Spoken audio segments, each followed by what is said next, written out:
This is the Financial News Network. I'm Chuck Pierce. The Federal Reserve proposed expanding its annual stress tests to all banks with $50 billion or more in assets today. That would bring the total number of banks subjected to the tests to 35 from 19 previously. The stress tests seek to determine how a large bank whose failure could hurt financial markets and the economy in general would weather a financial shock or an economic downturn.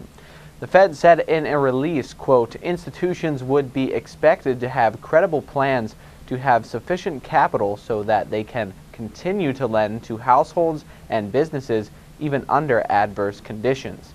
The tests are significant because the Fed must approve of any dividends the banks it tests wish to pay out.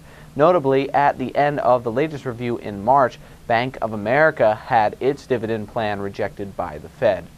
The Dodd-Frank reform law requires a set of stress tests for banks, some performed by the banks themselves and others directly by regulators. The Fed said the expanded capital tests are intended to complement those tests required by Dodd-Frank. For more updates, stay tuned. You're watching the Financial News Network. I'm Chuck Pierce.